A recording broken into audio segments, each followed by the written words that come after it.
Today, I'm going to tell a story about a close call with some unsavory individuals in the Wild West, and the unorthodox but brilliant strategy used by a desperate mother to eliminate her would-be robbers and save herself and her daughter. This is a story from the wild imaginary West. I had a lot of fun with it, and I hope you enjoy.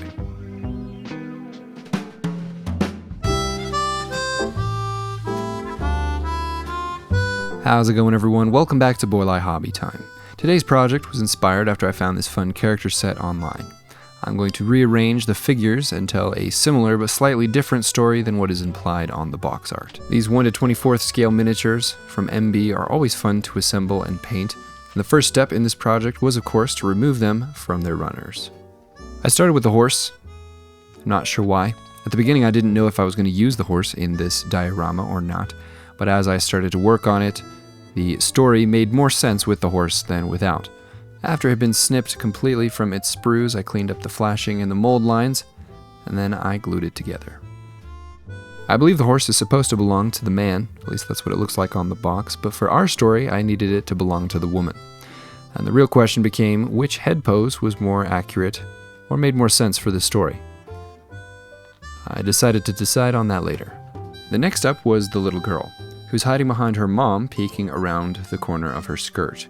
And without the mom present, after the little girl's assembled, it kind of looks like that kid who rides on the front of the dragon boat that I've been seeing all over the place. After the little girl, I assembled her mom. And don't worry, I won't just call them little girl and mom for the whole video. Once we get to the storytelling section, I will give them some proper names. After the lady had her legs, torso, and arms together, I handed her her lever-action 30-30 rifle, and then threw a braid and a hat on her head, and moved on to the first of the bad guys. I did grab one extra bad guy from another boxed set and assembled him off camera. While this bad guy laying on the ground is clutching a wound, it was not inflicted upon him by the aforementioned rifle. It was rather inflicted upon him by a creature. And that would be this guy. This Roadrunner is one of the monsters from the core set of the Wild Imaginary West RPG. In the box it'll be smaller, that's because it's at a different scale. I blew up this other one to match the scale of today's diorama. For the base of the diorama, I grabbed a scrap of styrofoam from a previous project and I marked it down to the size that I needed for this project. I used a hot wire table to cut it down to size. After that had been trimmed down, I dry fit all the minis to get the layout for the exposed rock formations. I used some pre-made resin rocks and I glued them down using a 2-part epoxy glue. The volume of the glue has better grip and creates more suction than foam-safe superglue.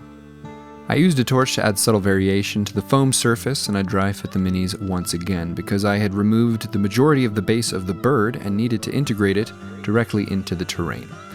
Glued that in place with foam-safe superglue, because at the bottom of that was flat. And then it was time to add some sculpt mold. I also swapped in an old hobby mat in case you hadn't caught that.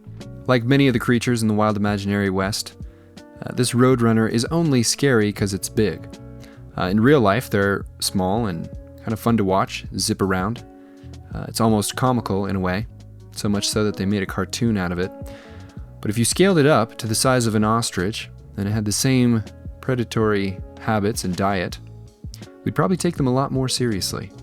While we wait for the Sculptamold to dry, let's jump over to the minis and get them on some painting handles. I started with a horse and threw it on a platform that was a little too long, so I trimmed that down with great gentleness and a lot of care. The rest of the minis got put on smaller bases, and I kind of realized this recently, which is kind of silly, but I don't necessarily need to use expensive official painting handles when I just have offcuts of wood. Maybe I should make a lot of offcuts of wood and sell them as painting handles. Once all the minis were ready, I took them outside to prime. Actually, before I do that, I needed to make some changes that were kind of essential to the story. Off camera, I added some reins and removed the exposed butt of the rifle, that is. I didn't want to get a content strike. I'm just kidding. It's because the woman has the rifle in her hand, so a second one in the holster would be unnecessary. The essential piece that was missing was the forestall. For anyone who isn't familiar, a forestall is a piece of tech from the Wild Imaginary West that can be tuned to keep monsters away. It also happens to be a plot device that is essential for the story I'm going to be telling a little later on. I primed all the minis outside with the rattle can and then broke out the airbrush for the rest of the base colors. To add a little visual excitement to the shadow realm on these miniatures, I gave a two-tone base coat to each of them, starting with a purple sprayed across the bottom, followed by a red coat sprayed on from above. Most of the red and the purple will get covered up by subsequent layers of paint, but everywhere that it does show through should add a little bit of life to the shadows and the recesses. After that, I began layering on some lighter colors to build up the highlights cast by the sunshine. It's kind of like a zenithal highlight, but with a hue. And I'll get into the storytelling for this diorama in just a few minutes. I'll do that as I work on the brush details. If you're curious why I will often switch from talking about what I'm doing on screen to telling a story, especially during the painting sequence, is because I don't feel like I have the skill or experience to be a teaching authority on that. But I have watched a lot of really excellent tutorials. So if you want to improve your mini painting and you'd like some good videos, let me know if a collection like that would be something you'd be interested in the comments.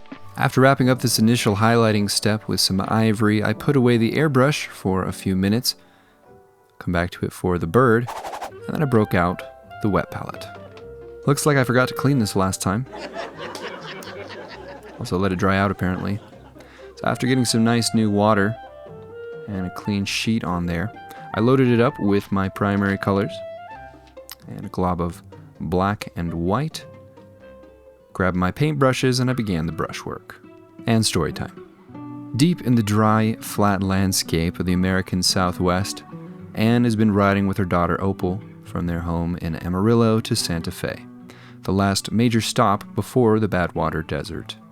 It's not a trip she'd prefer to take alone, but cholera left her without a husband about a month ago, and all his unfinished business in Santa Fe needs to be attended to. The route is relatively well traveled, especially for this part of the country, but an unfortunate combination of wind and sand in previous days have obscured large sections of the path, causing Anne to have to travel slowly so as not to lose it. Earlier in the day, Anne had seen large bird tracks in the fresh sand, and she was grateful for the efficiency and range of her forestall. Those road runners are fast and can easily double the speed of the fastest horse, and without something solid between you and their beak, you're never safe. Fortunately, before his passing, Jim had left her well-equipped to survive in the case of his untimely death. If there's one thing that her husband had the knack for, it was building and tuning forestalls. Unfortunately, the bird wasn't the most pressing threat she had to worry about. Two no-good opportunists had been following her tracks after seeing her in the last town. Their plan was to catch up with her while she was in the middle of nowhere and relieve her of the shiny new forestall that they saw on the back of her horse. Good tech like that isn't cheap, and they weren't the types to feel any shame for robbing a woman and her child in a difficult situation.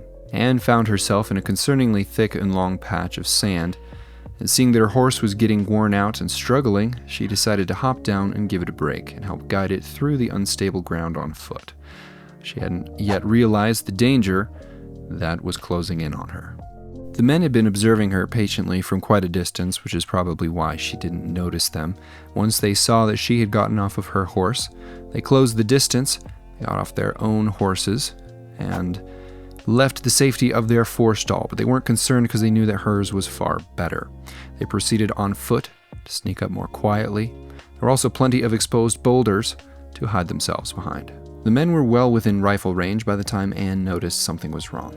She didn't know how many people were sneaking up on her, but she knew that if they were intending to steal from her and she tried to get on the horse and run, they would likely start firing in desperation, and she didn't want to risk Opal getting hit. She didn't stop and prepare for a shootout for the same reason. She knew she was outgunned. The terrain was also very hazardous to ride through quickly. Her mind was racing with ways to get out of this dire situation when she remembered something that her husband once said jokingly. This machine might be too good for our own good. And she got an idea. She made the bold decision to stop and shut off her forestall. Anne slowly pulled the rifle out of its sling without pulling it to her shoulder, and she turned to face the men. She had Opal stand behind her. Seeing that she was aware of them, the men stood up, weapons drawn, and smugly approached, thinking they had just stumbled into the easiest heist of their career. I'll finish the story in a minute, but with the horse and the humans painted, it was time to wrap up the scenery and the bird. And speaking of wrapping, I decided to wrap up the sides of this diorama with a wood veneer this time, to hide the exposed styrofoam. I don't always work with veneer, but when I do, I always hurt myself somehow. This time I got a big splinter, but don't worry, I did not catch it on camera, so I don't have to burden you with the sight of that. The worst injury I've sustained while working with wooden veneer is a wooden veneer cut, which is like a paper cut, but with the veneer itself. I have a love-hate relationship with this stuff. The one thing I think I dislike about it the most is that I often get these little offcuts stuck to my feet because I lazily throw them on the floor. I suppose there is something I could do about that, but there were some patches that needed to be addressed on the surface, so I used some mud effects from Vallejo, and then I primed that black. I actually liked the black spray paint look on the veneer, so I just masked it off, and I'll reveal that later rather than paint it black all over again. I then proceeded to load up the airbrush and wrap up the paint job on the diorama. The men approached from slightly different angles and stood about 10 feet apart. "Don't do anything crazy now, ma'am. It would be a shame if anyone were to get hurt. We just want a better look at that shiny machine you got there." As they approached, Anne started to doubt if her plan was actually going to work, and mentally she began to prepare for the worst. She now knew what the men were after, and she knew if the forestall were taken, and they were left out here in the middle of nowhere, her and her daughter were done for anyways. Her muscles tensed as she prepared to use the rifle.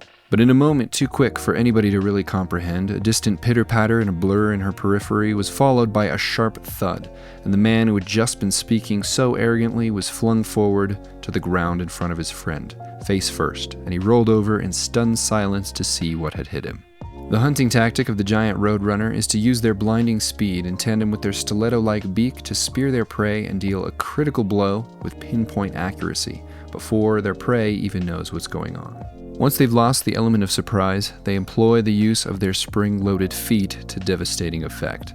After removing the first man from action, the bird turned its attention to the second man, who was unable to contend with the speedy blows dealt by those razor-sharp claws.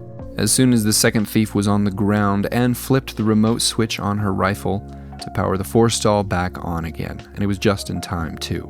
The roadrunner had just fixed its gaze on her as its next target. The bird shrieked and tried to shake away the signal from the machine to no avail, so it quickly retreated into the desert once again. After that close encounter, Anne and Opal were able to ride uninterrupted and unbothered on to Santa Fe. After applying some sandy pigment powders and tufts of desert grass, it was time to glue everyone in position. Stories like this one and countless more are just waiting to be played out by you and your friends in the Wild Imaginary West RPG, which I am so excited about. The digital content of which is all now available on runefoundry.com, and physical products will hopefully be shipping in the first half of next year. So be on the lookout for that. If you'd like more information or you're curious, you can check it out at the links below. With the scene set and everyone in place, I could finally peel off the tape around the edges to reveal the Black 1.0. And after that, I called it good.